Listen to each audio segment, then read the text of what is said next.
Morning. Morning, morning, morning. I don't know what happened there. My internet's acting up a little bit this morning, so Mine was yesterday. I got like one bar or some kind of bullshit. I don't know what's going on there.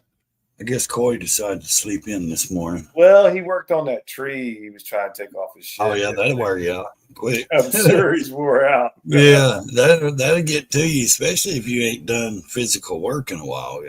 I mean, even Well, that's in a couple of months, it'll. If you ain't right. done any real Us old physical. guys, us old retired guys don't do a lot of I shit don't- during the yeah. winter, especially. So, Well, if I was out there cutting wood, I'd have to build back up to it. Even though I cut it for years, I'd still have to build. That's a good physical workout. And oh yeah, it is. I've cut down many trees, and it's a lot. It's a lot of work, man. yeah. It's just too So much work. I'm too old. I ain't doing it no more. now the only time I really do it now is if I need to, like if somebody was to say, "Hey, I need, hey, can you help? I got a tree fell or something." You know what I mean, or something. I'll Right. help them or Morning, something. quick. Morning, Morning, Dave. morning, guys. I don't like physically go out there and do it for enjoyment anymore, or because I have to.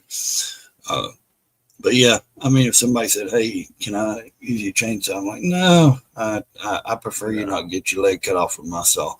Now, if you want Hey, me to Grumpy. come, if you want me to come by and help you out, I'll come by and cut it up, or cut it, Mm, get it off you, be it whatever, help you. But right. I never loan my stuff out, and not because I'm greedy or anything like that. It's because I don't Don't want want it someone tore getting injured. or tore up. People Oh yeah, people don't take care of or yourself. return. Morning, guys. I Morning, just easy. a lot of people don't like to return your stuff. I mean, or they That just too. they like to tear it up. And I'm very picky on hey, not yeah, man, that stuff's expensive.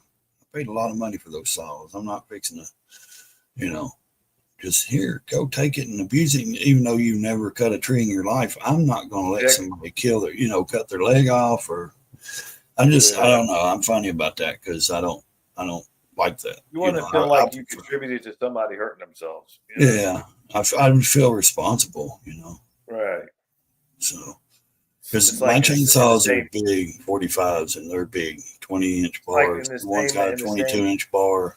I mean, It's like in the same thing with teaching somebody how to ride a motorcycle. It's like I don't like yeah, doing that because if they go out and get hurt, then I feel like it's yeah, I had yeah. something to do with And it. that's why I told my kid. I said, "No, we're putting you in the class where there's trained people that train people that train you. You know what I mean? Teach you how to Right. ride. What's up, six? Exactly.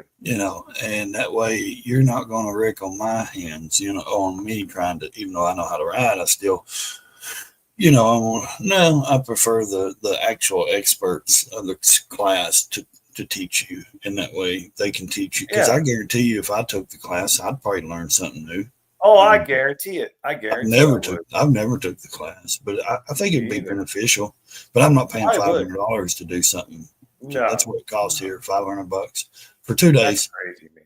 That's crazy. Yeah, I and think it's like 3 days here, and it's like probably it about the could be same 3 days. I don't know. I thought it was two, but it could be three. I don't know. I think it's 3 days. But I know I let my it's brother borrow my chainsaw, and he gave it back 3 years later with a blown motor. exactly. That's why he didn't give it back till 3 years later because he didn't want to give me back the one with a blown motor. But he guess he Yeah, had no choice. yeah. Jesus. That's why I say, man. Even like people, "Oh, you got a weed eater or a lawnmower?" No, I pay somebody to mow my yard. Really? Well, I tell you Yeah. what, I I don't don't like want you borrowing borrowing my any. stuff. I don't like borrowing anything off I anybody. don't either. I'd rather just go buy it. Yeah. But if I did borrow something off somebody and I broke it, I would just pay for it. I just I'd fix replace it. it, Yeah, or I'd fix replace it, it. or I buy him another one. Yep.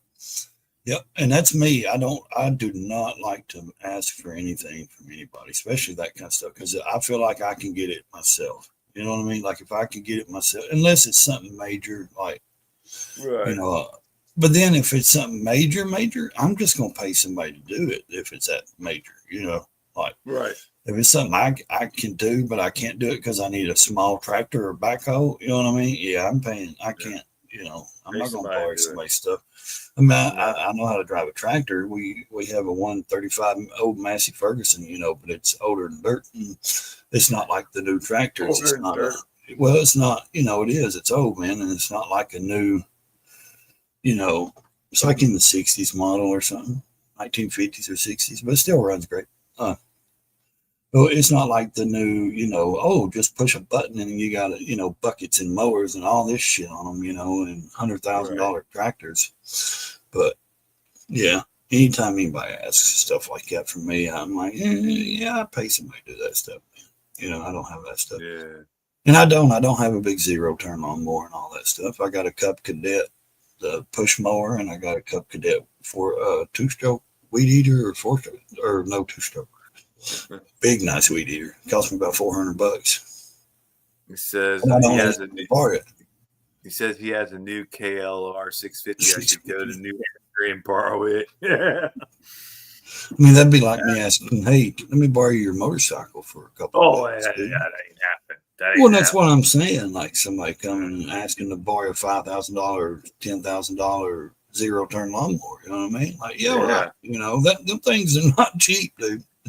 Yeah, my zero turn cost me close to what, $4,000, and that's the cheap one. Yeah, and that was they got some that's $12,000. Yeah, that was a Toro, and I sold it. I should have never sold it, but I sold it. But yeah, I mean, I used to use that, and the wife would use the tractor, Toro tractor, to cut the 2.25 acres we had up in Aurora. And it took a long time to do that. Shoot, yeah. Time you get done, you got to start on the front again. Yep. Yeah. It's like spend all my retirement just mowing back and forth. From the front to the back. Get to the back, got to start at the front again. Well, shit, back then I was working, so I was working and doing all that shit. And that was a thin guy. I only weighed 170 pounds. God, I ain't weighed 170 pounds since high school, dude. That was about 3 years ago. Now I'm up to 200 pounds. Dude, I wished I was. Well, I don't wish I was 170. 200, I think, would be fit. Shit, I need to be about 170. I did that video. Put that video out there last night. That was a good video you did last night, or was it last night? Taking my jacket off and taking the inner liner out. I looked at myself. I was like, "Damn, I'm a fat mofo." Yeah, I know the camera adds weight to you, but damn. It's like 10 pounds turned to 20. 6 says he's 175. But yeah, man. But here's the thing. That's a good weight. That's not a bad weight. How tall are you though? 6 foot? I mean, I think he's 6 foot tall. I'm 6'2". That's a good weight. I'm 247. I got a broad fucking back, chest, bone. I got broad shoulders. I've been broad. Like my family's got broad shoulders. Like my mom's brothers, they were like 6'8", 6'9". I mean, tall dudes. You know what I mean? Yeah. My brother was 6'4", 6'5". I'm 6'2". We just have big bone 25 people. Degrees. Big bone, degrees, you know. Dusting off snow. Jeez, man. I'm tired of this freaking weather, man. I'm tired of it. I need warm weather. I need to be out. Good morning, Salt. Yeah, I need some like 70-degree weather. I'd be out riding right now if it was. If it was if it was 70-degree, I would be getting ready to try to. If it was warm right now, I would be getting ready. I'd wait till the shop open. I got to run down to the shop sometime today and check some stuff out. So I got to figure out this bike before it's too long. Get this shit over with, and then I get so pissed. I think I'm gonna have to buy a new battery for the Sportster.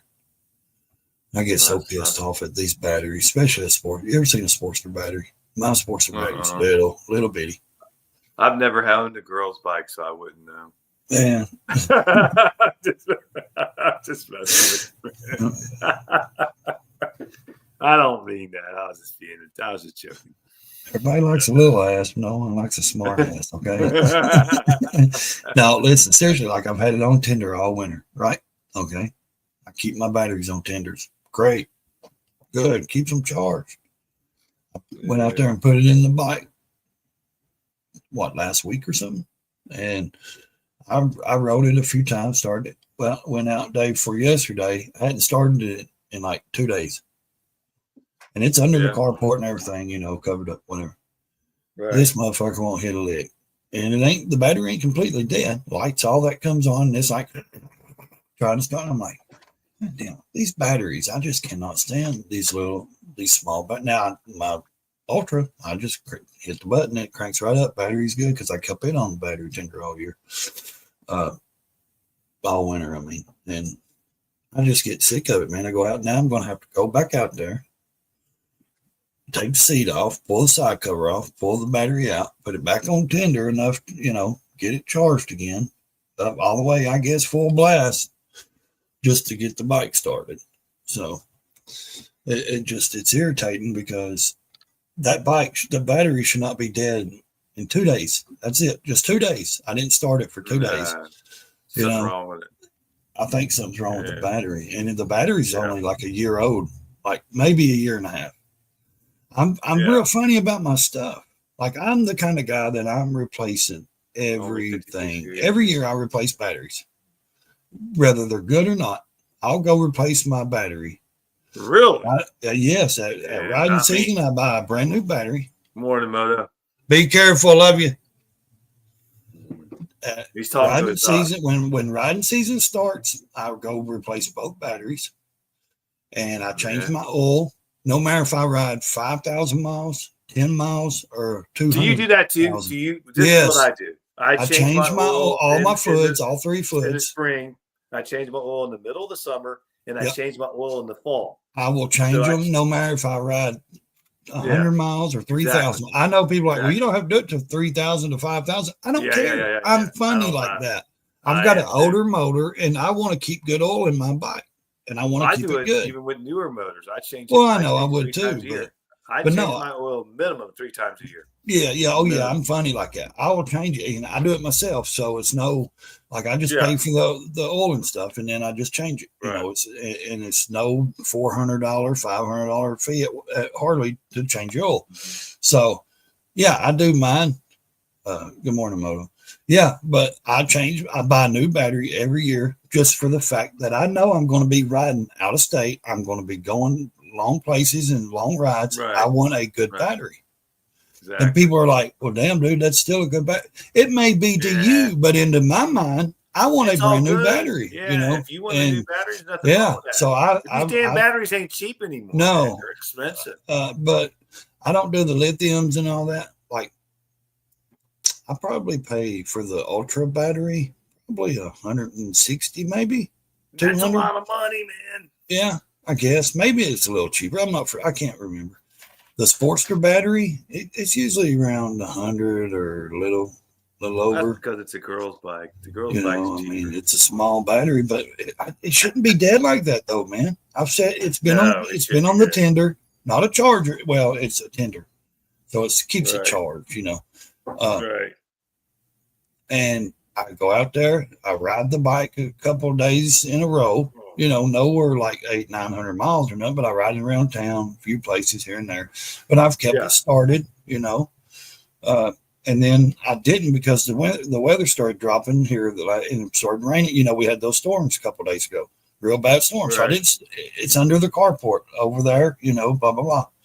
Then I go out yesterday morning and it won't even crank. And I'm like, this is why I buy a battery every year, because I get sick of going out here and putting my battery on a tender for winter. Now, let me ask you this. They're not, when you park them for the winter, they're outside, right? Yeah, but they're under a, right. But I mean, the building, they're under a building, but I put air. Well, yeah. Okay. They're under they got a roof over them, but I also cover them up with bike covers. So do you take your batteries out and bring them in the house? Yeah. I bring them in the house, and I got 2 tenders, and I put them on there. So, well, I have. That's why I'm like, I don't get it because they're, and if I had a garage, trust me, if I could use the building that they're under, I think it would be. It's not the greatest building, but it used to be a lawnmower shop. The guy that lived here, but it's not like a insulated garage. It's a wood building. It's like a woodshed. It's like a woodshed, but it's got a carport, like not a car. Yeah. You can't park cars under there, but it's like a port, like you keep your outdoor wood under and all that. And it comes out pretty good. So the bikes don't get rained on, they don't get weathered on. You know what I mean? No, I was just saying if they're sitting in the cold, that could destroy the battery or make the battery, So, but if you bring them inside, they should be fine. They should last for a long time, or at least. And that's 5 what I years, don't. That's think. what I don't understand. Why that Sportster battery just dies so quick. Within 2 days, it's dead. Maybe it's got a draw on it. Maybe something's drawing on it. I wouldn't think so. There ain't nothing on the bike. Hey, man, quick, if there's they nothing don't need hooked you up to anymore, the that's good Sportster. There's no electronics, just the headlights and. Oh, that's right. I don't have nothing On those girl bikes, they don't have any of that kind of stuff. I forgot. he's trying to get me to argue with him, but he's kind of get me irritated. So I'll go on a rant this morning. No, I mean, I don't consider any bike a girl's or guy's bike. No, dude. I tell you what, I've had some damn fun on that Sportster though, dude. I've had some fun riding on that little thing. I've seen some nice Sportsters out there, man. I've seen some nice ones. I've had some fun riding, man. I've put 20,000 miles on it. Damn. Since I bought it. I bought it with 2,000 miles on it. That was it. I feel like I was a big fat guy on a little bike. Well, I do sometimes, you know. I do. I do.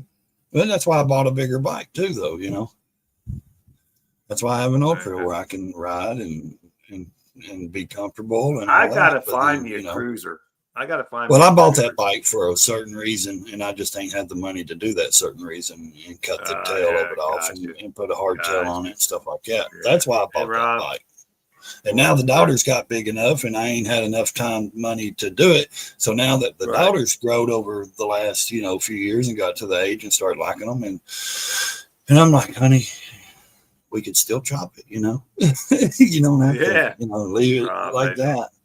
But I wouldn't want to put her through all that hard because she wants to ride, and so I know I'd rather her have some kind of suspension on there than. What's up, Rob?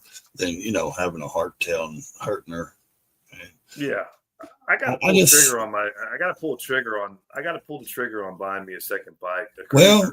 A one-seater cruiser like Coy was talking about, where I could just go by myself and not have to worry about taking that big bike out all the time. Do you want to?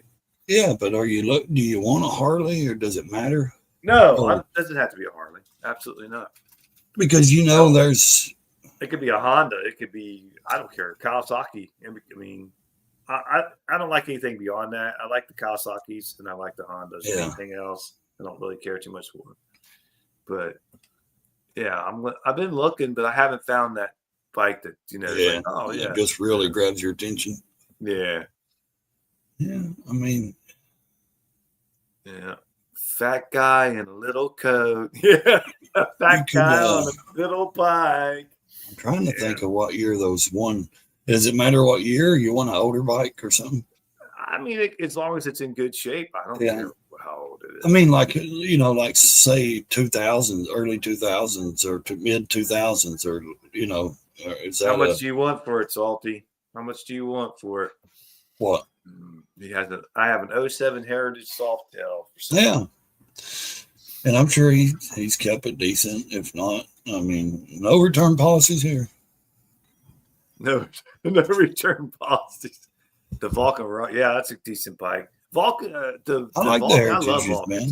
Yeah, I love Kawasaki. The good thing about those Heritages and stuff, and Roking, you can cholo them out so nice, and yeah, they're perfect for that old school, like that, just that look of Harley. The Heritages and stuff is just. When I think of Harley growing up as a kid, I think of mostly those bikes, the Heritage, the Roki, those kind of bikes, the cool, I don't think of, the FXRs and all that, even though a lot of people rode Sportsters back then and FXRs and soft, those, because they did actually. If you really look at it and you go back and look at some real videos, people riding from California all over the country to Sturgis on Sportsters and FXRs, these Softails and things like that are not. Right. I don't think they're considered Softails, but I mean, you know what I'm saying? Those other bikes, and people are like, I can't ride today.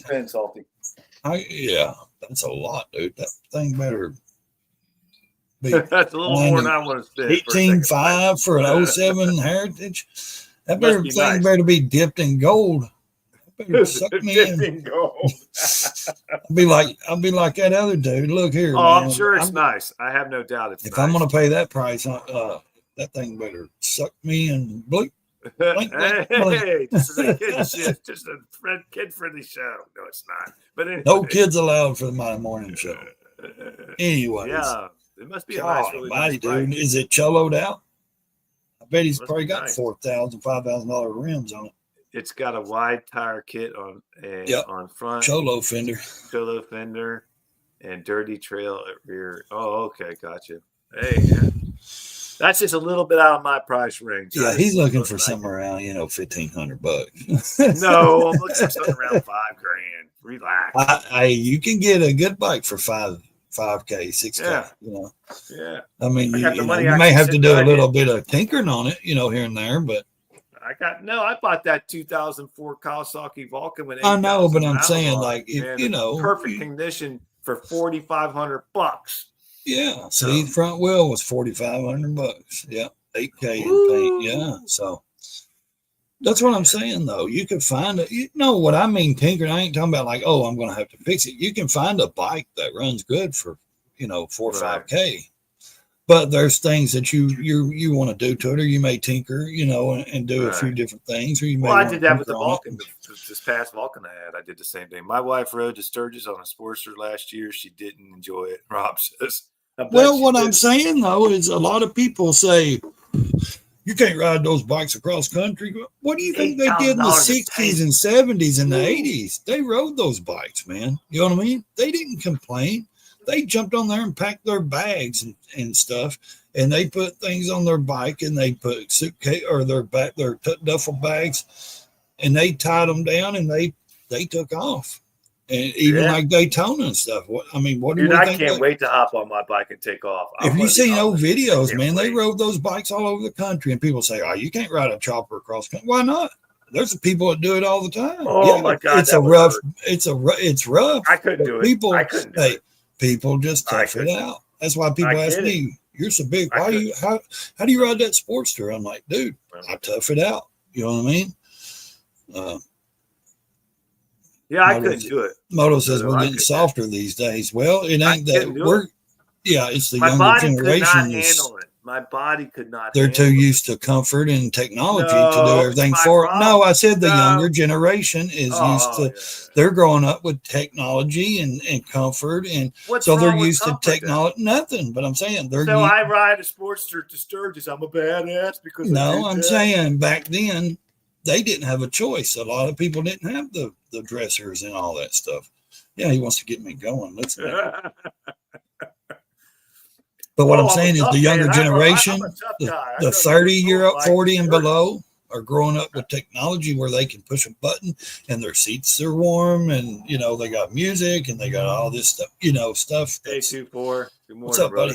Buddy? Advantage for them. Their comfort. Why would they want to ride something that a Softail, which I've seen people ride Softails to Sturgis or Daytona? Why would they want to do that when they can ride? How about I just put mine on the trailer and take it there? That's fine. There you go. I did. I hauled 3 bikes down there. Seriously, we had a 16-foot trailer and we hauled 3 bikes on it. We do get spoiled, though. That's for sure. But yeah, it's not so much that with me. It's just that would be a hard time on my body. It is a hard ride, dude. Even on my Ultra last year when I rode to Daytona, it was a good ride. It was my seat was I have a Mustang seat, so it was comfortable. There was a few quirks and breakdowns, but I managed. I'm with you quick. If you're really serious about it, brother, I still rode down there and back, and I can't remember how many hours it was from here to there, but it was quite a bit. Morning, Ray. Evil Rick. Morning. I said morning, Ray. Morning, Evil. As I looked at that, I said morning. Saying good morning. That ain't Ray. My Lord. Yeah. John gets me going so much I can't even remember who I'm talking to. I get excited, look forward to those long adventures, but not as much anymore. I think my daily commute is pulling the fun of riding in general. Well, you get stuck in a rut sometimes. Got to get out of that rut. Go out and go a little deeper. But hey, like I've always say, do you? And if that's what you like to do, there's nothing wrong with that. Stay in your comfort zone. I like to get out of the comfort zone a little bit, stretch it out, see how far I can push it. Oh, there goes the comments. Route 66. Oh my Lord, yeah. dude. This is stupid. Channel. Cross country. Come on, guys. No problem for you. That's what I was saying. I want to do it. I'm going to do it. If I can get somebody to do it with me, I know Ray won't do it with me. I can't afford it. Been here from the jump, but YouTube wouldn't let me come. I love it, dude. Hey, Brown Chicken, good to see you. I don't know why YouTube does that shit. I'd love to do it. I'd love to do that. Why can't? What do you mean you can't afford it? What the hell do you mean by that? I can't afford to do something like it. I don't have the money for hotels and gas stops, so all that kind of stuff. Hotels. I'm going to be on the bike as much as possible. Shit, dude, you're going to stop and rest and want to sleep, and that'll wear you out. Trust me, when you plan something like that, I just don't. I don't have the. Would rather ride with a couple people or ride by a ride all by yourself. What's up, Brown Chicken? More journey. You know, that's what I exactly want to do. I want to get out, do a 1,000-mile ride by myself with nobody with me. Well, do it. Do an iron butt challenge. That's what I want to do. Document your gas and all that stuff. They say that's the best thing to do. That it'll be an experience that you'll never forget. The iron butt. No, just get out and do it. Oh, okay. By yourself, you know what I mean? Nobody with you, nobody riding with you. Oh, I was going to say they actually have an organization where you submit all that stuff, and you get like plaques and stuff for doing iron butt challenges and stuff. Right. Yeah, exactly, Dave. Listen to Dave. 5K minimum is expensive. He did it. He just went across his whole country, didn't he? I mean, that's awesome. That would be awesome to do something like that. See, I've done cross country twice, once in 22 and once in 24. I'm telling you, dude, it takes money, man. Now it'd be different if we could do we're older. It'd be different if we could stop. It'd be different if this was 1970 or 60, where we could stop at parks and camp for free and just crash out. Yeah, and stuff. But you can't do that nowadays. They want to arrest you for loitering or they want to. You can't. It's hard to do that nowadays. Everybody, they all got agendas. They all want to be. All the police and people that wear badges are like authoritarians. They want to show their authority over you. They want to try to push you around. Oh, you can't be here. You can't do this. Why? It's a free country. Right. They cut that out. Now I know in Sturgis they still have a park out there where you can camp for free. During the rally and stuff, you can tent camp or whatever, but it's just hard. It's like, back then people would go out there and just camp anywhere on the side of the road, in the grass. Hang on just a second. I think it's just being the constant traffic of the city all the time. You kind of have that. Don't you, John? Doesn't it take like 45 minutes it takes me about 40 minutes to get out to the roads I want to ride from where I'm at.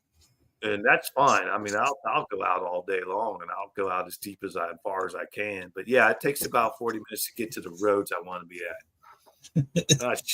He's going deep, all right. But anyway, oh boy, I did it in 2011. Quick, yeah, okay. Pay no attention to the man behind the curtain. From Maine to California, 38 days on the road. It cost me. I could put my sunglasses on, look really cool on a live stream.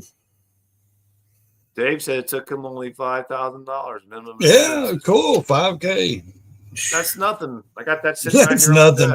Did you hear that, guys? That's okay. So you pay for me, and I'll come along. Well, then that's $10,000. Dave. Here. Let's see.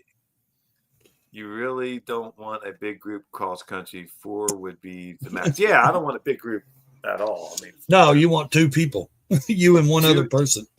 2 to 4, maybe. Yeah, 2 to 4. No, not everybody's going to be on the same page, and it's going to suck.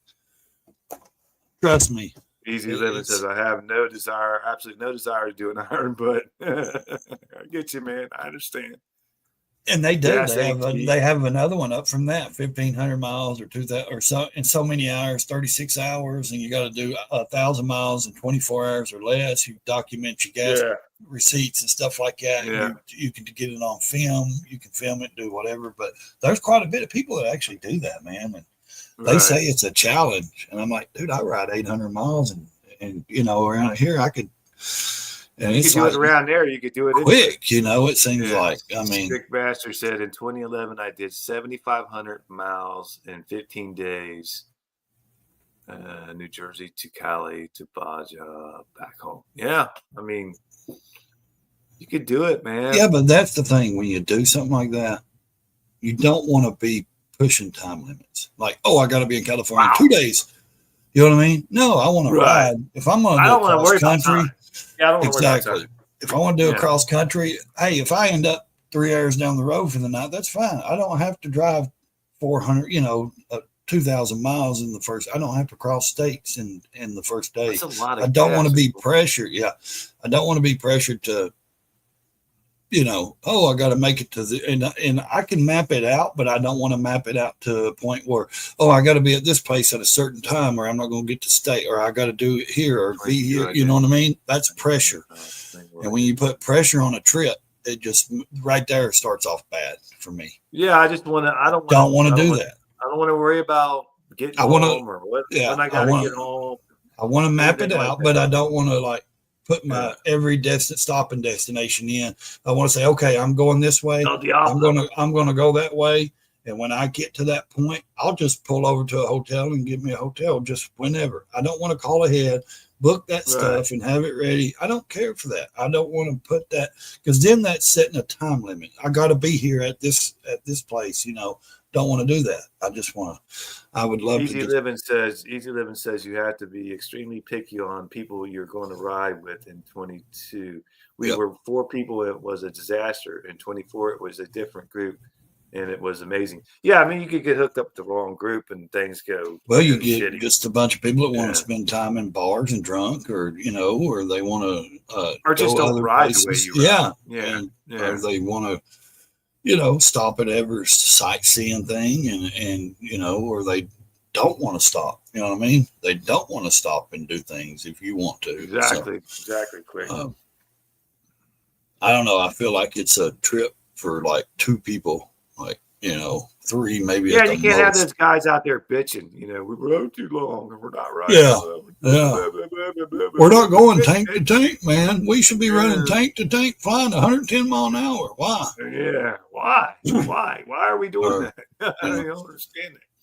Or then we got some that say, well, we shouldn't be doing 85, guys. We need to be doing 60, on the interstate when it's 80 mile an hour, The ones that don't want to keep up. To do Route 66 from here to Cali, then went up the coast and back across the north of the U.S. We had it figured out for at least 3 months. Wow. Yeah. I'm telling you, the best thing to do is just go out and do it yourself. And then if you want to do it with somebody else, then or if you want to do it with one other person or whatever, people.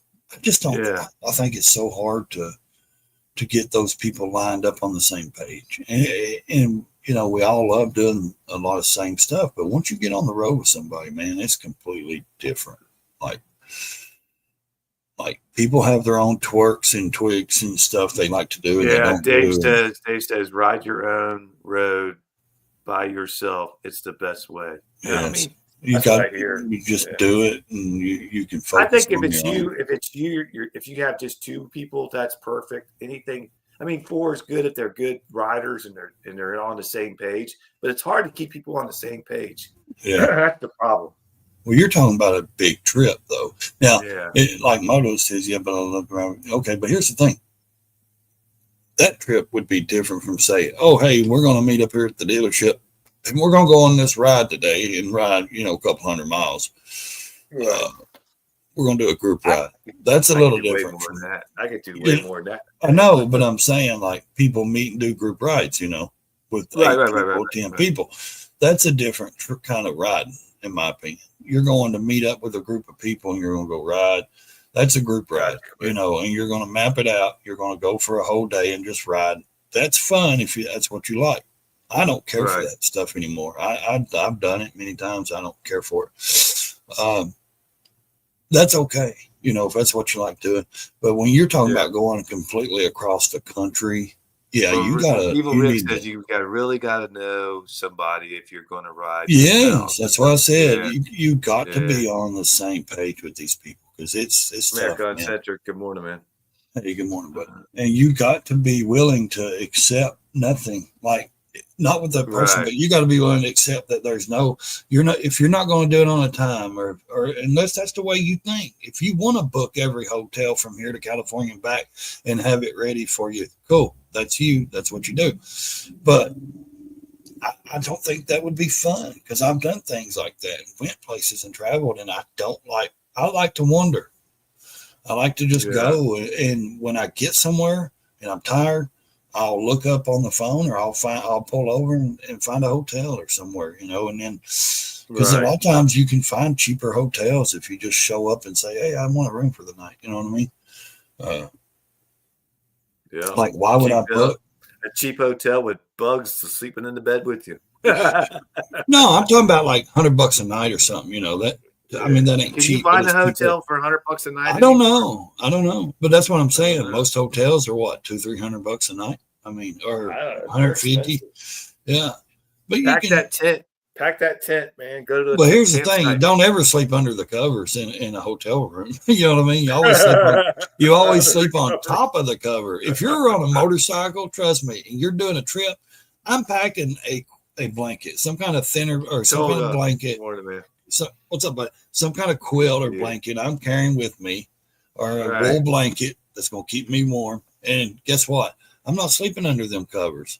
You know, I'm going to sleep on top of them, and I'm going to have my own quilt or my own wool blanket, and I'm going to sleep with it. I don't get under covers like that. Not in hotels like that. No. Undercover. You never know. Yeah. I mean, you just don't. Well, even when we go on vacation, me and the wife, and even in more expensive places and stuff like that, we still check everything. Oh yeah, Lord, yeah. Oh yeah. I tell you a trick. Take their iron and put it on low and stick it in the middle of the bed, and you'll know if they got bugs or not. Well, that's the only way you kill bed bugs and stuff is heat. No, they say washing. They come to the heat because they come to the heat of the body. But what I'm saying is, say you got bed bugs, when you throw the sheets in the washer, the water doesn't kill them. When you put the stuff in the dryer, I've read a lot about this because we stay in hotels there, you know, you're in Florida and stuff. If you throw them in the dryer is the only thing, you know, when it gets hot enough, that's what kills the bugs, you know, heat. And now they may come to it, they may be attracted to it, but it's going to kill them if they touch it. But you can get you a light. Like you can get a light and look and see, and you can do like 6 or just hope you don't see any wet spots. Or 6 said. Don't get a purple light. Bring a sleeping bag, and you can sleep on top of the hotel bed within your zipped up, wrapped around. That's what I mean. You don't have to sleep under them with bed bugs and roaches. I just be outside in a tent, man. Just get a damn tent. Your old ass would complain before you even got the tent set up. You would be like, I ain't doing this. I'm going to a hotel. Let me tell you, I'm tougher. Tell you what would be best. Get an Airbnb. I'm tougher than what you think I am, bro. I bet you are, man. But here's the thing. Everyone's like, well, where do you know to stop? What if it's a bad neighborhood? Well, you don't stop in the middle of Atlanta. You know what I mean? Gotcha. You stop on the it's in the country somewhere or somewhere that's, you know. Right. You don't just stop downtown, you know, and say, downtown. Then you're going to pay an outrageous price, or you're going to be in a bad neighborhood. Right. But that's also what the Second Amendment's for, too. So that's right. And I don't go anywhere without it. Don't leave home without it. Well, I mean, people seem to forget that you can do, our rights, man. We actually have rights. And just because, your policies doesn't mean. What? Do you have rights? Because you have just because where I live, I don't have any rights. Just because your little certain company or your little store or place has policies, doesn't mean that trumps my rights. Well, our as a public citizen, your right. I know, but that's your own fault. Your rights does not end when their fear begins. You understand? So yeah, I get that sick. After 800 miles or 1,000 miles, you're going to want a bed. You're going to want a shower. That's no doubt about that. dude, I gotta have a shower at least daily, if not twice a two, day. especially if I'm on the road. Yeah, I like to clean, especially because that road dust. Hey, I'm on the road. I'm going to get a little gringy. I get that. But if I'm stopping at a hotel, I'm taking a shower no matter what. You know what I mean? If I've got access to a shower, I'm taking a shower. I get it if we're out camping in the woods and I can't get to a shower till the next day. I understand that. You married her. Yeah, well, yeah, these things happen. So how's the channel doing? You think I have rights? Yeah. Yeah, well, sick. When you buck against the system, that's why they have laws and lawyers and things in place. Buck the system. Buck it. Well, it ain't about bucking. It's about standing up and saying, "Hey, I'm not a sheep, dude. I'm not going to follow your little policy that you think you can just stop me and do whatever and be my, commanding officer, asshole. No. Well, that's a subject. The number one thing the lawyers will tell you to do: shut your mouth. You started on rights and lawyers. Shut your mouth. No, just don't say a word. You got the Fifth Amendment, man, and they'll tell you. The lawyer will tell you nowadays. A lot of stuff is changing because they know there's cameras. Everybody's got a camera in their pocket, and that lawyer told me. He said, "Look, the first thing you do for the buffet is you pull you're allowed to film any public service worker and cop or anyone that is a public servant and has a public job, and you're allowed to film them in their public duties. So the first thing you do is pull your camera out, your phone, start filming, and then you don't say a word. You keep your mouth shut. You got an expert up here. Come on. No, I just read, man. I read a lot of stuff, and I look at case laws and studies where people try to trample on people, and so, hey, Ray, did you ever figure out what you're going to do with your bike as far as exhaust goes? Well, I'm going to go down today and look at those slip-ons I was telling you about. Oh, yeah. The Screaming Eagles. Yeah. And I'm going to go down there. You're going to do slip-ons. You're not going to change the... I'm thinking, I was thinking about if I just do the slip-ons and they're okay, because I don't really, it's no big deal as long as I got something decent that's on there and not the factory. The bike runs good, yeah. Yeah. Then I've still got more money I can play with and do some other stuff with. If not, I'm going to spend all that money on one exhaust. You know what I mean? Yeah. And why not just buy the slip-ons, for cheaper, and then just go from on the road glide slip-ons, man. Well, that's what I'm saying. Just buy some slip-ons and then go from there. And right. Then I'll have, a lot more extra money I can play with. Not play with, but I can, maybe do a couple other things with the bike with, or what I'm saying? Like, I need new grips for the Sportster. I could order some new grips. I need to do I need some batteries. I got to get some new batteries. So I'm thinking about just, taking the money, buy new batteries for the Sportster.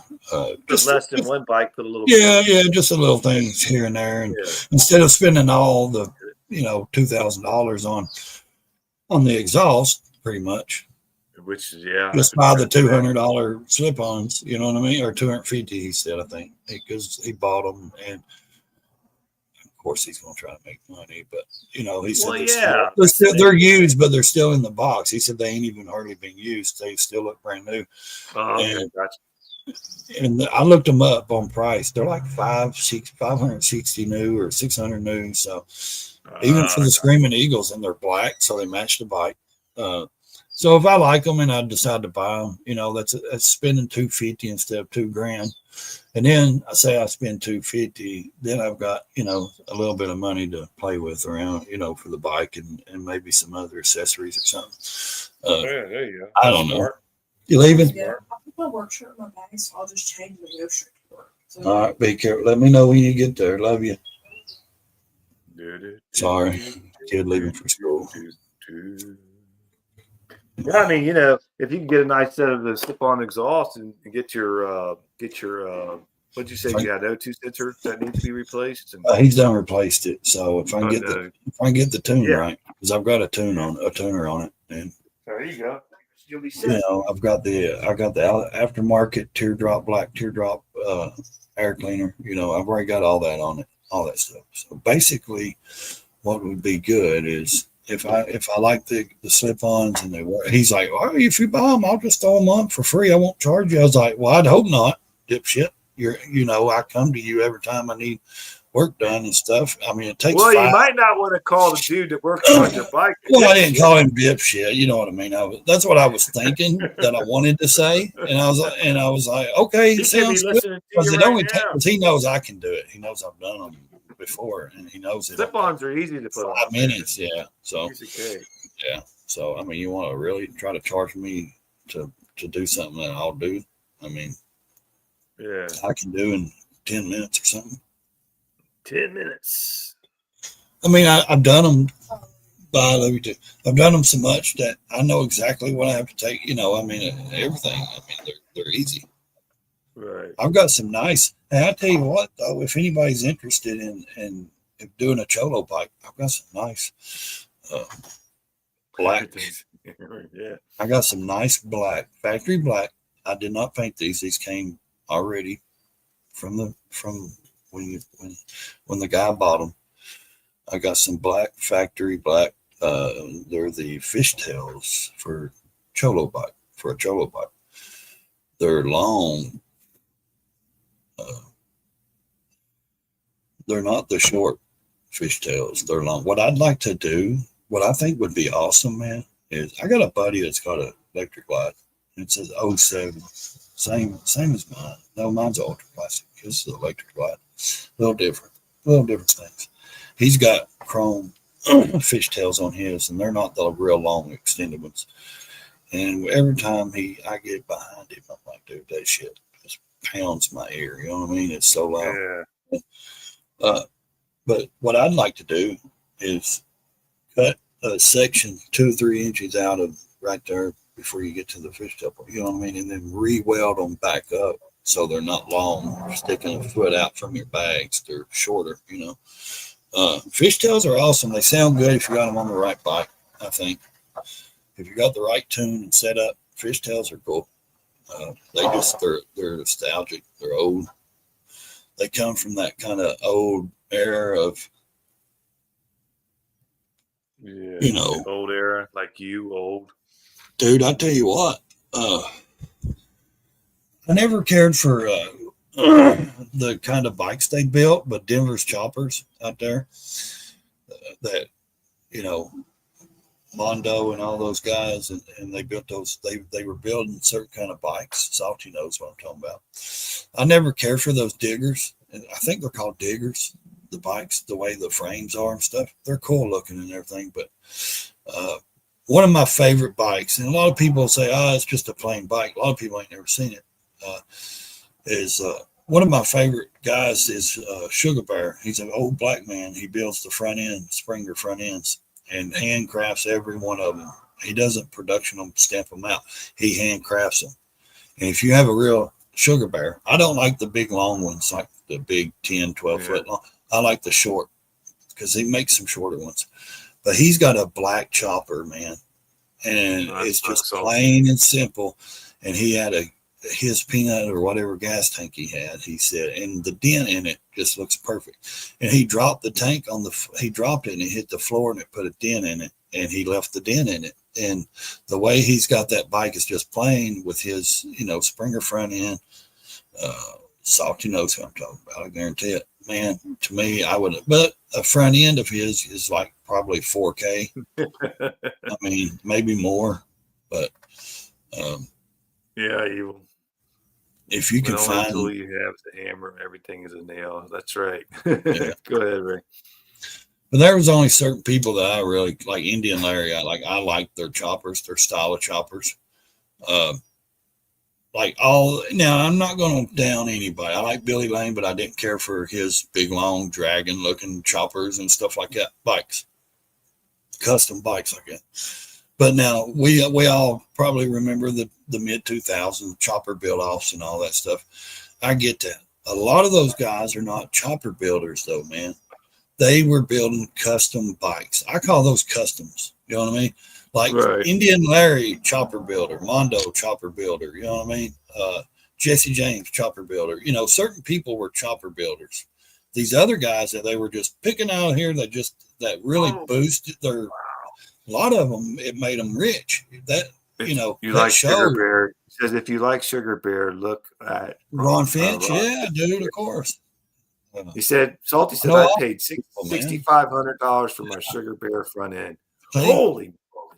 Oh yeah, and it's worth every bit of it, though, dude. It's worth. I Yeah, promise that's a you, lot it's of money. worth every bit of it. You can ask anybody.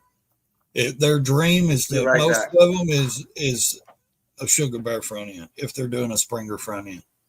I promise you that. If they know what they're talking about, if they know real chopper shit, they know Sugar Bear is got one of the best design springs for riding for the bike to actually function, and that's why he wanted to do it, for functionality, to where it wasn't, Right. but I'm glad we had the chopper build offs in the mid 2000s or whatever, but it made a lot of those people that just worked out of their own little shop and built bikes, it made a lot of them famous, made a lot of them rich. And then you look now, you don't see them. They don't last. The chopper industry, there's only very few names that last, really, like dig in, like Indian Larry, yes, legend, but he didn't start getting famous until that damn show. You know what I mean? Right. I mean, he already had his shop in Brooklyn and all that stuff. He built choppers forever. He'd been doing that for years, but he didn't really be able to get his name out. Of course, nobody would until you're on TV, and then like that guy was on that one episode, Joe Martin or something. And there was a bunch of them. They built these big custom bikes. And I'm like, that's not a chopper, man. That 30 days to build and had to start and drive it to Sturgis or one of the bike rallies or Smokeout or somewhere. And that's where it all started. It originally started at Smokeout that I go to in North Carolina. Same fucking fairgrounds. Same. I've walked on that grounds where Indian Larry and Billy Lane, the very first ones, right there. I mean, just every bit of it. But those names that stuck out, Jesse James, Indian Larry, Billy Lane, there's just very few that really stick in the industry.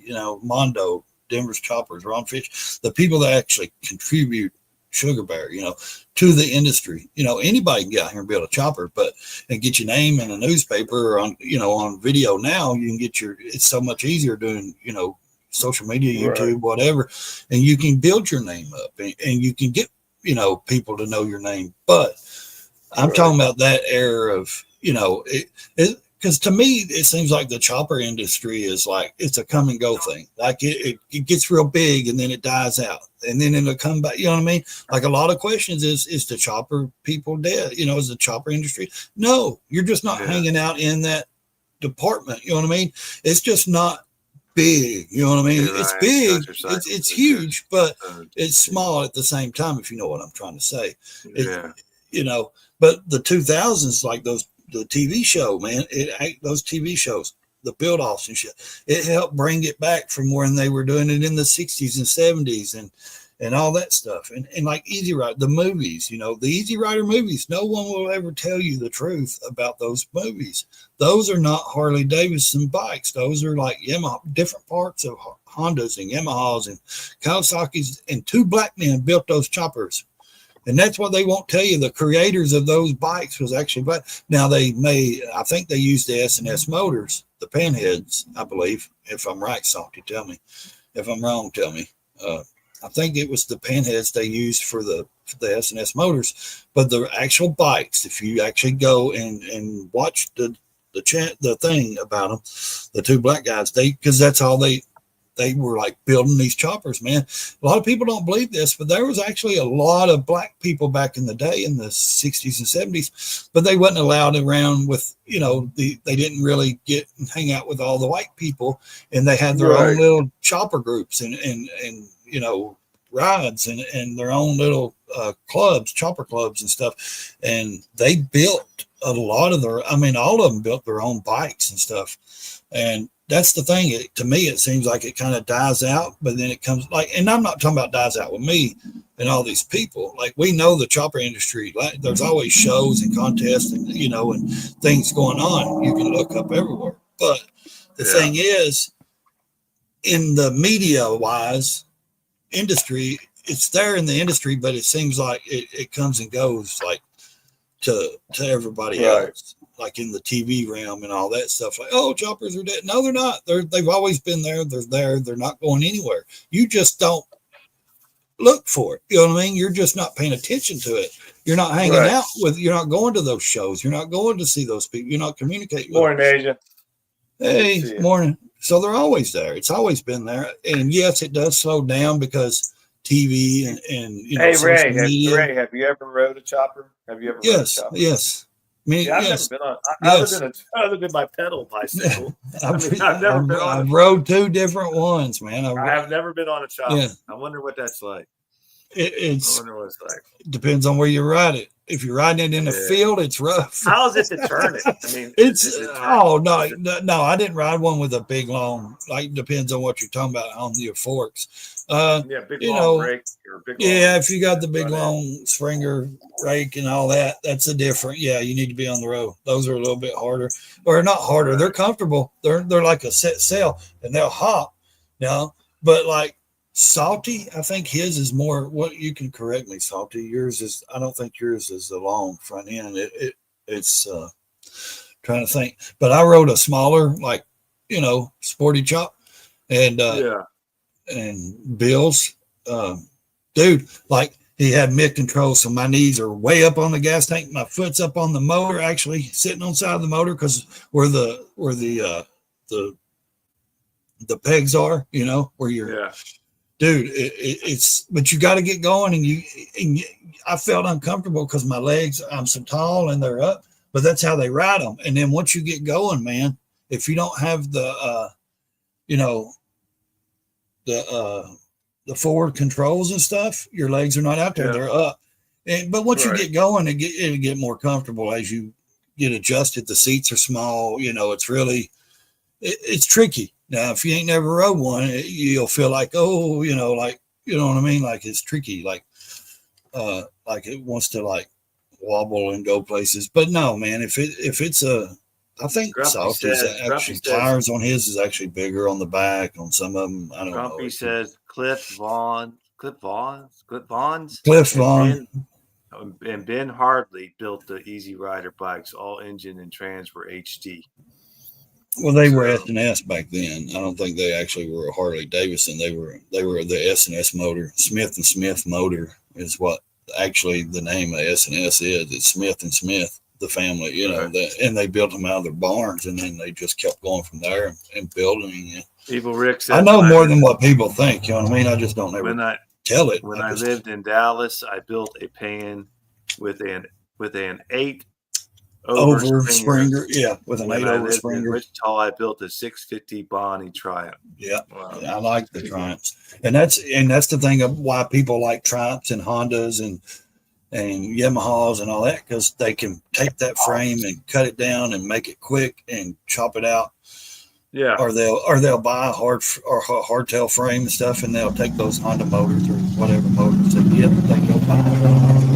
What the hell was that? Fucking diesel trucks. Or they'll go and buy a motor or a bike, old Honda or old something, Triumph or older bike for $500, $1,000, and they'll pull the motors out and they'll get started on it, But yeah, they're fun. The industry's always there. I just don't think it's going to die out and go away. It's just people don't advertise it as much as they advertise other things, I should say. I don't think things die out. I think they just slow down a little bit and then pick back up again. Well, that's what I'm saying. It's like it goes in and out of the. Right. But it's like you go to any motorcycle rally, you're going to find a chopper show. There's always a chopper shows, something to do with choppers. But the thing is, the industry with Harley Davidson right now, in my opinion, they're so big on the baggers and the bagger shows and all these, performance baggers and all this stuff. They flooding. It's like they're flooding it. You know what I mean? They're flooding the damn market, and they're flooding the rallies with all these aftermarket, companies and parts and stuff. So choppers are hard because they don't really have, but I mean, they have aftermarket companies, but like you'll see, lowbrow customs and stuff like that at certain chopper Right. rallies and certain places, but they don't just go to Daytona and sit up in the middle of the bagger place and say, here's my, my chopper, shop. You know what I mean? Like they'll set up somewhere Yeah. else, and a lot of people don't get to see and really discover or find out. So I just think it's kind of, but with advertising, YouTube, a lot of things are a lot bigger now. Things are just, Yeah. But I don't. lead sled I'm not customs. into the chopper scene. I'm No, not but into that. if But you so ever did, you would be. I don't have a lot of that. I don't see a lot of it on YouTube because I don't look at it. I mean, I just don't look that's at what it. I mean. Like people don't search for it because they just they don't realize though if you was, but It's if never you been was, my thing. but that's not what I'm saying. You would love the motorcycles. You would look at them and say, man, those are I beautiful. can admire 'em. The way Yeah, they build them and stuff. They're not just dirty old people. You know what I mean? And No, I know I you get know that. No, but what I'm saying is say you're not into that. But if you was to go to smoke out with me or a chopper and go camping and stuff for 3 days and be around those people, you would say, damn, I've been missing out the whole time. These people are awesome. You know what I mean? Because it's just fun and just down to earth people. And it ain't like, Right. I got this. Because I'll tell you what's hurting a lot of things right now with the baggers. Everybody's trying to be the number one bagger, the number one paint job, the number one performance, the number one, exhaust, the number one. People don't really want to help. Like I've seen it firsthand. I know people like when they're building the bikes and stuff, they don't stop and help you. They don't want to do this and that. You get in the chopper community, man, it's like you got a problem with the bike. Something's going on, or they hear a noise, or it breaks down. You got everybody will come. All these chopper dudes will come up. They offer their hand.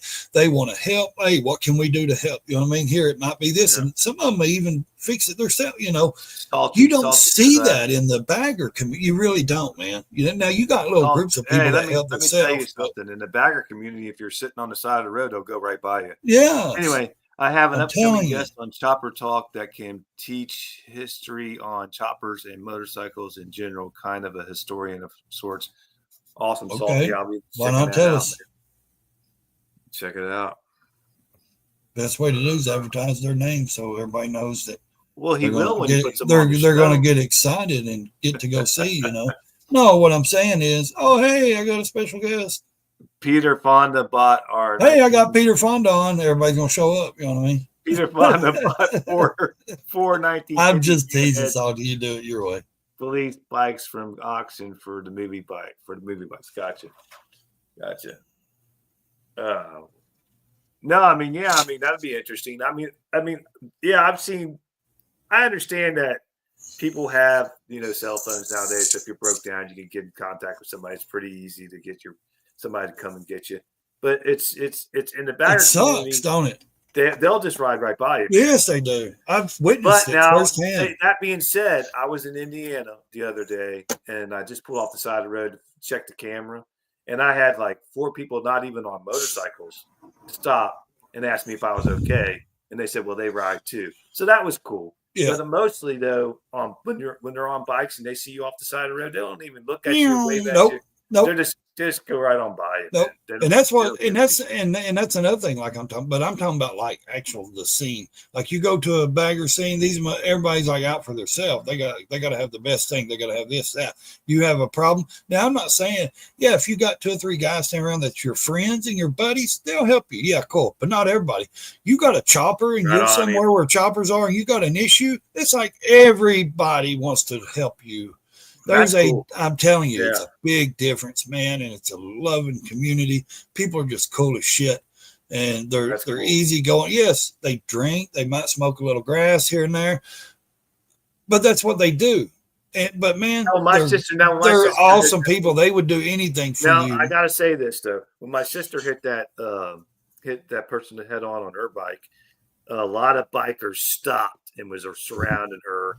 One guy got down on the ground, was holding her head still because he didn't know if she might have broke her neck or whatever. And he was just sitting there holding her, and he was on the bike. So that was different than when it was. It is. There was a lot of, and it was a nice day. A lot of bikes were out. A lot of people were riding, and they were all stopping. So that was pretty cool to see that. So they were there and they were saying, what can we do? You know, really wasn't nothing they could do, but they at least stopped, you know what I mean? And said, you know, you got a fellow biker down on the ground. I mean, that's not good, man. You should stop. No, and I agree with Evil. He's saying I stop or slow down to get a thumbs up. Yes. Thumbs up, Or yeah. and I've been guilty of this for the bike. Yes, on the side of the road. I've been guilty of this. I go on, but I always make sure I look at them and like up my head, nod my head, or I try to look to see if they're gonna, you know what I mean? Yeah. Like, because hey, he may just pull over to take a pee or get something to drink or smoke a cigarette. We don't know. But the most thing is you're supposed to put your helmet on the ground or something if you need assistance, you know, or something like that. You put your helmet back there on the ground or something. But most people, yes, they will pass you up. I've been passed up many times, and I'm like, damn, do I look that bad of a character that people don't want to stop and help, you know, or do I look like trouble? Well, you know, just bikers will put. They won't even look over at you. Yeah, they'll pass you. Say this, and it's no offense to anybody in the chats, and no offense to anybody out there anywhere, but I noticed this about it. It's usually young guys, younger guys. Just will not. They'll just won't even look at you, won't even pay attention. They're younger guys, and they don't care. They just don't care. They're on their own mission. They don't have their own. They don't have that sense of community anymore. No, they're on their own ride. They don't care about you. They don't give a shit. They don't care. They don't care. They're not stopping and wasting time on you. Yeah. It's the older ones I noticed that'll do it more. The older ones will stop or slow down at least, and at least try to see if you thought, if you give a nod or if you're okay. You're like, I'm okay. I've had more people pull over in a vehicle than I have a motorcycle pull. Yeah, I've had. That's what I said. I've had that happen too. You know. So, but it's those younger guys that are on those baggers, and they're just like, screw you, man. I'm telling you, man. I love the bagger bikes, but I hate the community. Or I don't hate them. I shouldn't say that's a strong word. I dislike certain communities because that community is just, they're not welcoming. It's more like, you know, oh, I'm better than you. They got cocky ass attitudes. They all try to up everybody else. Oh, I can do a wheelie. I can do a burnout. Really? I'm the king of this, and I'm the baddest performance guy of this. Really? You go to bike nights and video with your GoPro for YouTube. I don't see you doing the burnouts. I don't see you doing that, the wheelies. I don't see you doing that stuff. But you want to claim this crap, you know what I mean? And then have a jackass attitude of, oh, you're better, or you know, you can't do that. I get sick of that. Man, you walk into a chopper community, dude. Well, damn it, just a mind-blowing different people, man. You need to get part of that community. I am part of that community, dude. Build a chopper. I camp with that community. I go to those shows as much as I can. I love being around those people. I'd like to check it out. I'd like to go see what it's about. I mean, I'm telling you, it's just about a good time and everybody getting along, dude. No issues whatsoever. None. Hey, Salty knows he's getting into it a little bit. You know, he's been around it. He's starting to get into shows and go around to those places. I remember that, Moto. All the road workers walked over and hung out with me when I was on my R1 cable broke. When the clutch broke. Some of the best people I've ever met. But I broke down right where they were working, but still it was nice to have the company. Yeah, I mean, that's nobody likes a rice burner. That's why they probably didn't stop, though. No, he's talking about they did. He's talking about they did. I'm just teasing him, dude. Yeah, they seen an orange pumpkin sitting on the side of the road. If I could, I'd have a nice. I'd buy me a nice cruise. Hey, wait a minute. If I could, love it because you won't shut up. Damn it. So I'd like to have me a nice cruiser, one seater in the garage, and I'd like to have me a sport bike again. I think I would enjoy it. My first road bike was a 95 Kawasaki Ninja, dude. I love those bikes. That's weird because mine was too. Mine was a Ninja. It was Kawasaki Ninja. Mine was green and white, and it was heavy though, man. Because those older models, the 90s, man, it just seemed like they were heavier. Yeah, they were a lot heavier. They were big too. It seemed like they were bigger because now you can go get a Ninja 650, 750, and it's like they're little bitty. Like it's like, damn, I feel like a giant, you know. And well, you are a giant. Well. Giant pain in the ass. I knew that was coming. How did I know that shit was coming? Oh my Lord. He said, glad it's not Mad Max days. Yeah, I'm telling you, Moto, it almost is. Hey, that's one good thing about it though, having motorcycles. If something happens, dude, we can go places some people can't. Other people, yeah. We all need an adventure. We all need an adventure bike sitting in our garage. Hey, that's the first place I'm going. The cheapest on gas. if something was to happen in this crazy place, country, or world, I'm finding a dealership and I'm going to take a couple of bikes. I'm getting a Pan America. I'm getting a on and off road bike. I would. I would. What does he say? You develop a what now? An instinct. You develop an instinct to stop and check on a rider after you've been a rider sitting on the side of the road watching people pass by. Exactly. So it just becomes second nature to check new riders. Because I was broke down in the middle, right in Lawrenceburg, Indiana, where it's a 4-lane highway. People are flying by, motorcycles are flying by, and the only people would stop was older people in cars to check on me when I was on the motorcycle. The motorcycle guys on the motorcycles just right by me. The ones that actually still probably couldn't fix the bike. That's probably why they couldn't stop. They still don't work on the bike. Some of them. And I had an old guy stop and say, "Hey, do you need me to go get you some tools? Do you need me to go get you something to drink?" It was like 92 to 93 degrees that day. He's like, "Do you need me to go get you something to drink?" I said, "Well, I had some stuff there." I said, "No, thanks. I got stuff here." But that's what was wrong. But the younger riders that were going by just blow right by and don't give two shits what's wrong with you, man. They don't even. That's because most of them don't know how to fix a bike.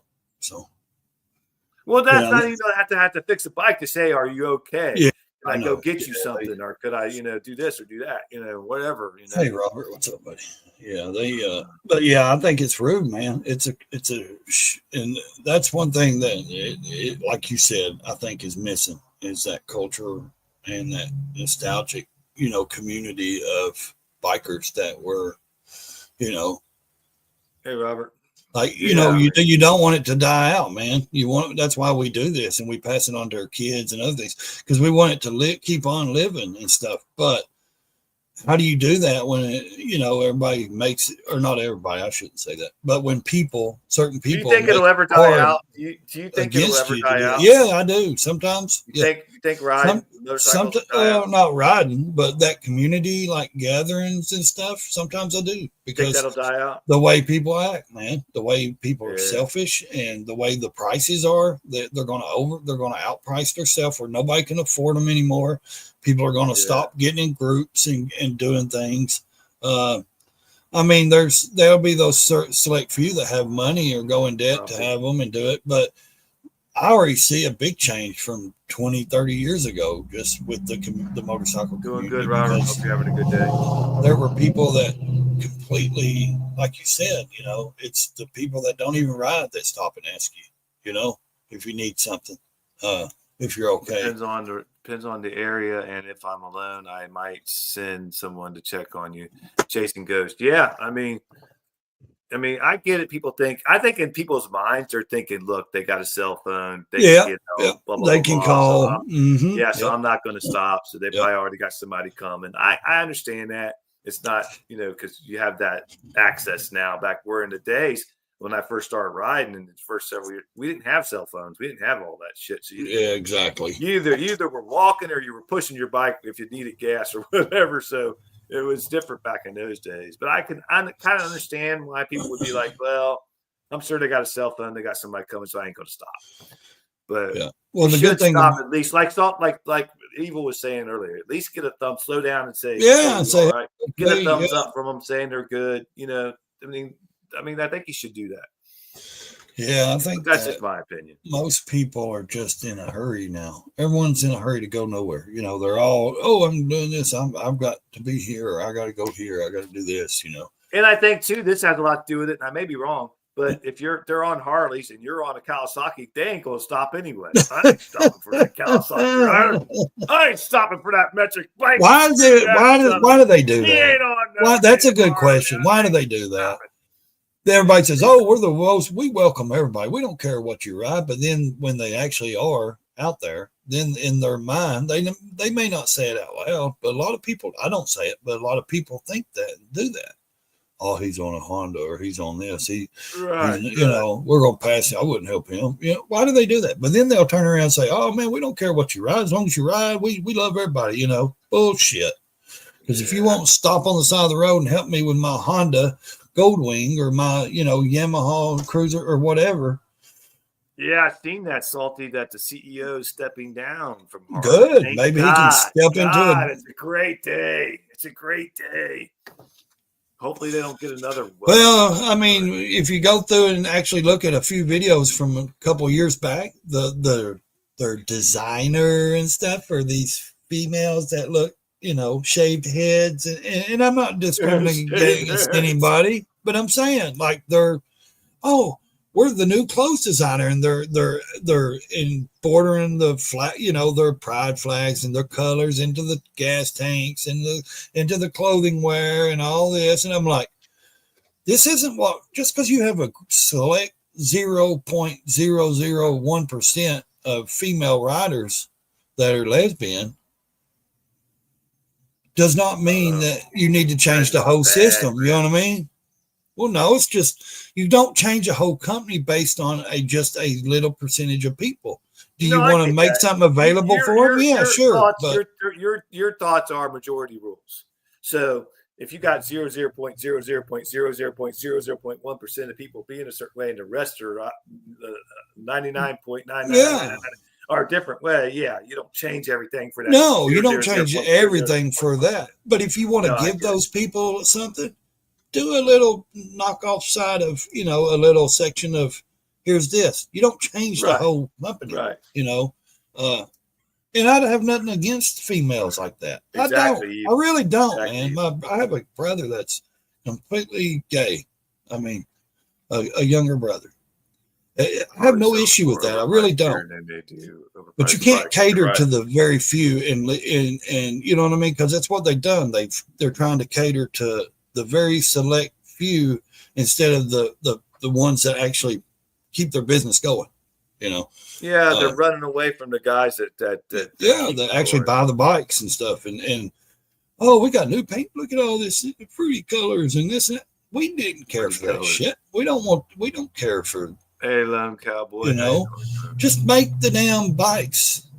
I believe they need to target the young riders or the young people that are coming up. It's hard in age to get their driver's license. Heck of 15-year-olds, you could get a motorcycle license and ride. Yeah, but here's the thing. Yeah. Here's the thing about that.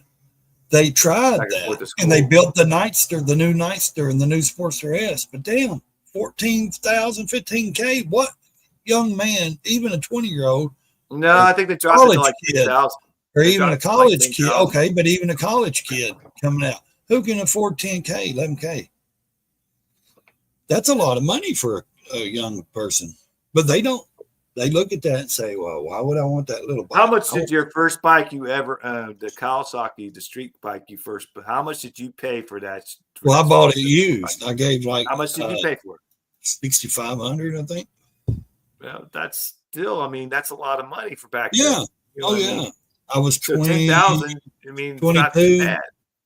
So if you get a brand new bike, it's starting out on something like that for 10,000. That's not too bad. Well, I'm not saying it's bad. I'm just saying most people can't afford it. It's not that it's bad. The prices. I'm not talking about the inflation and the. But you could go on the marketplaces and places like that and find bikes. Find a nice bike that's got low miles on it for $3,000, $4,000, $5,000. But if they're trying to target the younger group and with these new bikes, it's going to be hard. It ain't just about the price. They're not trying to. They're not trying to target. But what I'm saying is, the young person just don't have money. Harley is going to become a luxury bike. Like they used to be. You have to have your damn name on a list before you could get one. That's what they're trying to do with the ones they built now, the new Road Glide RR, the $110,000 bike. Oh, we're only making 131, and you got to be rich or somebody good name to get one. You ain't going to have an opportunity to get that bike unless you got the money. Yeah, well, it ain't even that. Even if you got the money. My buddy said, I could do it. I could pay it, but I can't get it. They're already given away. They're already asked for. There's already people that's high up in corporations and companies that knew this was coming, and they already put their name. They're already guaranteed they're getting them. And like the Harley guy said, most of them are going to sit in people's front of their businesses or in their offices, like in their showrooms and play. Like, a lawyer buys one. He's going to sit it in his office in there. He ain't going to write it. You know what I mean? Like, I ain't saying lawyers don't write. I'm saying like he was talking about certain people that's already got on, buying them, that's already bought the 100 because 100 of them was already gone automatically. They only had 31 left, and those was going into a pool, and you had and going to certain dealerships. And you know what though? Name had to be in a pool to even do it. You know what though? I think I could give two shits about that bike. Yeah, I don't either. I don't care it. for it. No, I wouldn't I give wouldn't that. even want I it. think it's What would I want with that damn thing? Exactly. What would I want to do with that damn thing? I have no interest in it. I think you could take that kind of money and build one cheaper. I know it's a lot of money, parts and labor. That's why they said, well, can't you get that part for this? You can get a brand new motor for it, $7,000-8,000. I mean, then fix it up for another $2 or $3K. I mean, $10K. You know, they're wanting to charge you $50K for the motor. I mean, that, you know, you can do things your own way and have it built, you know, a lot cheaper, but 110 considering, and then you go and have it done and then take the labor cost. Yeah, you'll pay around 70 to 80K. But the thing is, do you want to pay 110 or 120, whatever the dealer wants to overcharge and all this shit? Right. I wouldn't. I don't care enough for the bike. I'd just go buy, if I had the money, I'd just go buy a new road glide and then just have a few things done what I wanted to. People say but then I'm good. People say what the dealer charges, but you got to understand the dealer gets charged too. Yeah, they're trying to recoup their money. Yeah, Harley don't just drop those bikes off there and say, "Here you go." You know what I mean? Yeah, here, sell that bike, and you know they gotta pay for that bike. They gotta pay for that, you know, stocking those bikes and having those bikes there. That's just a lot of money, man. It's a lot of money involved. Well, no, salted labor is they're going to charge you over much with labor and everything, dude. I mean, you can buy a Harley, you can have it painted any way you want it. You can have it done that exact same way. Yeah, but he's saying you can't build a bike for that price with a warranty. That's true. Well, yeah, the warranty, yeah, but you can't do that. But don't get me started on the warranty with Harley. No, Harley only gives you a 2-year warranty. But not just that. How many people break their warranty anyways because they want to do something to the bike? Somebody that buys that bike. No. I think they changed that now. I think Harley can't do that anymore. I'm saying, shut up for a damn minute so I can say something. Harley, I think you can pretty much do what you want to your bike, and they can't tell you can't do it anymore. I drop it down there. Salty knows more than I do. But I think I read where they passed a law where they can. They can't say. Dealer can still push it if it's a private owned dealership. All right. They can. If you can get him, you know what? I'm going to tell you guys something. 95% of my short videos that I have AI create is all Ray talking, and I'm just sitting down here going, and all it is him talking. So when I ask to talk for 5 seconds, I get yelled at. I had to put a transmission in the Ford before he would trade. I broke it on the first floor training. Cost me $25, 3 on the tree. It took me about 4 hours to put it in. There you go. This is what I'm saying. You tell me someone that's going to buy that bike, they ain't going to change anything on that bike. You think they're going to enjoy everything on that bike? I mean, they may. I would. If it was given to me, I wouldn't pay that price. Right. I wouldn't change nothing. I'd just ride the crap out of it. But I'm just saying, you take, so I got a rear swing arm. Oh, we bought a rear swing arm that's, you know, them rear swing arms are not. Thanks, Evil. Appreciate you, man. Yeah, bud. Yeah, they passed some kind of law, man. But Harley only gives you 2 years. They should at least give you 3, in my opinion. But as much as the money, you're paying. Indian will give you 3 if you served in the military or first responder. Indian will give you 3-year warranty. Really? So, yeah. Did you see the new Challenger or something coming out? I seen a video yesterday or the day before about one of the touring bikes. It looked nice, dude. It was sweet. It was all blacked out. May have been a Dark Horse or Chieftain or something. I don't know, man. I actually thought, man, I'd like to ride one of them. My buddy's got an Indian.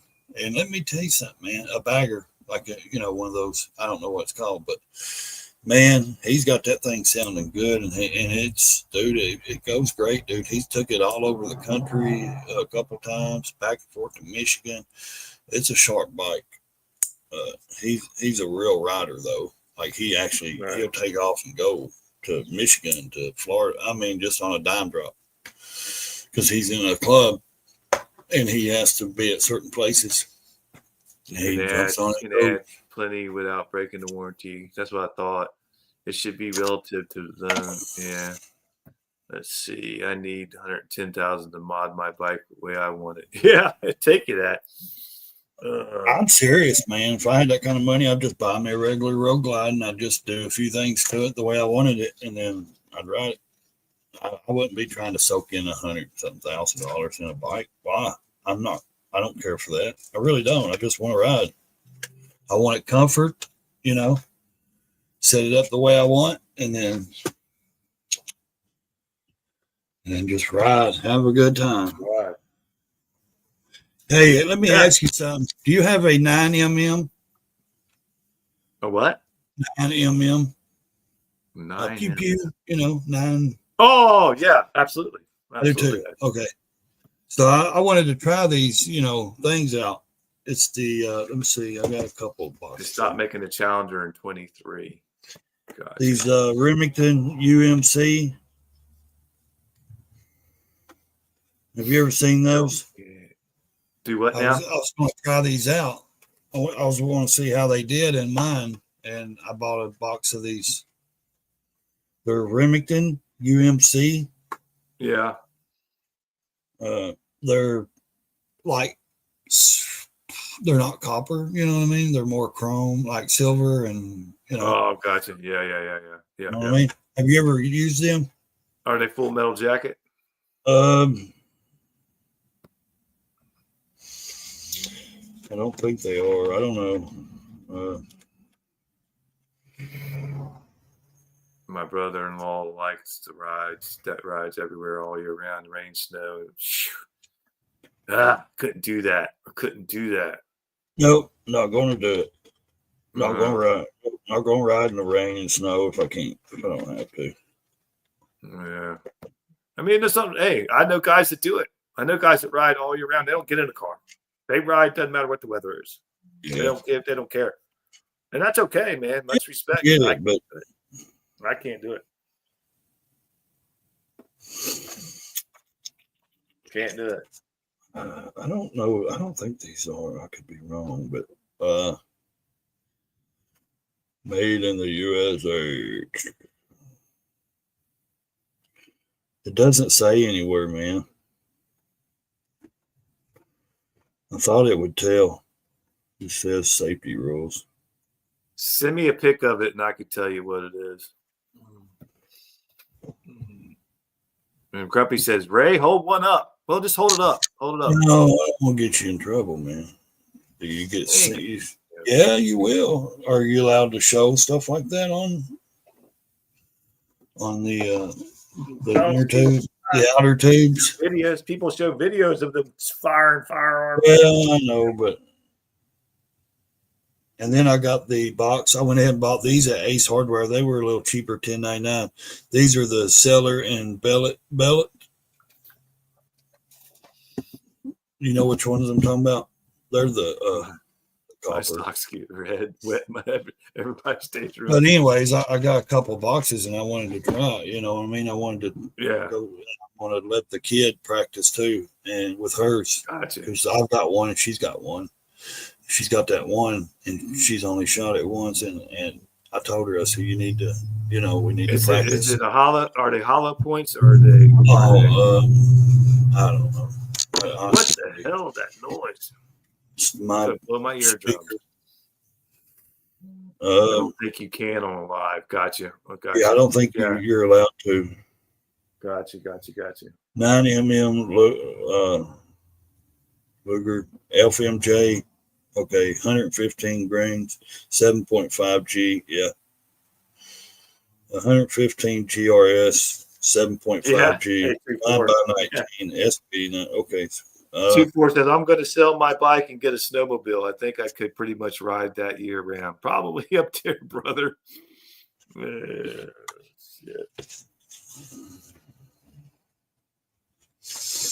No, I won't be in Kansas City, bud. Yeah, I don't know if these are. Send me a picture of the daggone. Oh, okay. The ammunition itself, you goofball. Okay. Well, you said. Raysmotolife, are you going to go to Chopper? Oh, you already answered that question, didn't you? Okay. Yeah. No, I don't look forward to anything in Kansas. I mean, I don't. I've only been through there. I've never liked anything. I would like to. Now, which one are you talking about? Are you talking about a newer one that are you talking about the David Mann they're bringing over or to Kansas? Or It's Full Metal Jacket. you talking, is it? Yeah. Okay. Well, I don't know, but from what you're talking and what you read, it's Full Metal Jacket. Okay. And then this one is. You don't want to run anything, or you don't want to fire anything that isn't, in my opinion. But that's my opinion. Don't want to fire what? Anything that isn't a Full Metal Jacket. Even for practice? I mean, even for practice, I wouldn't. That's just my opinion. Yeah. And somebody might have a different opinion, but I wouldn't. What's the difference? I don't get into this stuff a lot. I just. I'll discuss it with you off air. Oh, okay. Yeah, that's cool. Here, let me send you one of these and let you see what it looks like. And the other one. What's the big plans for today? My plan is to, I don't know. I got to get out of this damn house. I know that. Yeah, I got a few things I got to go do today. Not many. I got to like pay the water bill. Pay a water bill. Pay the water. No, I actually got to wait. I'm trying to wait till it warms up, man. It's 38. It's got up to 30. That's perfect. You can use that. Up to 38. It's supposed to be up to 63. So I'm trying to wait till sunny conditions will continue all day. What? You can run those to your. Yeah, that's fine. Okay. That's Full Metal Jacket. Okay. Is that good? Yeah, you'll be fine. Okay. And I'm gonna go down when the guy opens. Exactly. It's harder to clean. Exactly why I don't like them. Evil. A little harder to clean. I don't know. They seemed like a cheap deal. I don't know for that many. But it'll be fine to run $10 for that. Just to do some 15 of them. Just to do some target practicing with the kid, showing her. Yeah. Things. Hey, Lone Cowboy, welcome back. You know, you're coming back just as we're about ready to end it. But that's all right. John has a timeline, dude. Ballistics are better too. It's the David Mann show, is what. Yeah, see, I was wondering if that was the one you was talking about. So they are going to bring it to Kansas, because I know it was not in Kansas. It's been in California or somewhere. I just seen one of my guys I follow who runs oversized heavy loads sitting in the rest area. I woke him up. I think he's rolling now. He runs some high class Peterbilt. Oh, gotcha. I run some high class Peterbilt too. Now I had to edit that out.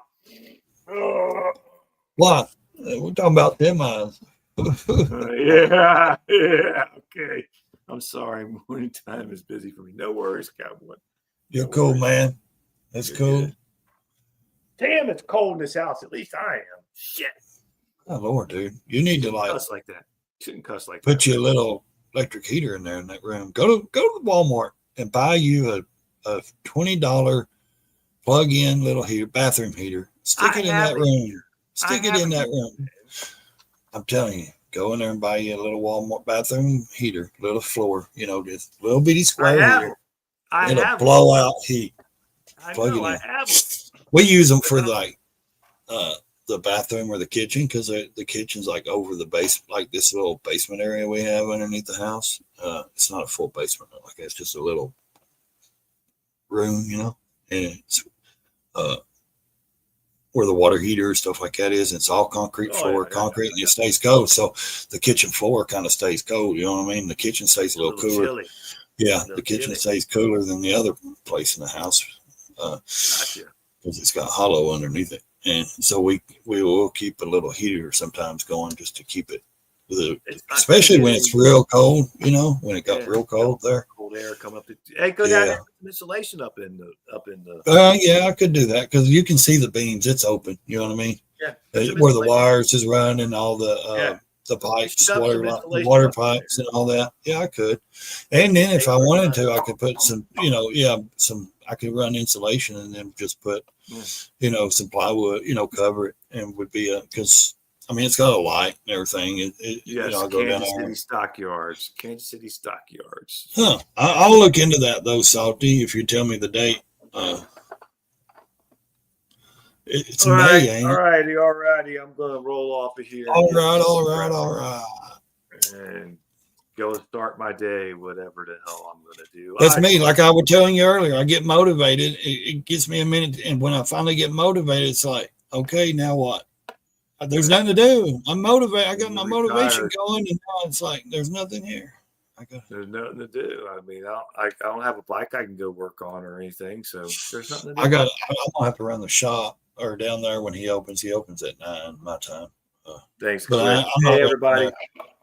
Thanks for being in the chats this morning. Appreciate you guys coming in.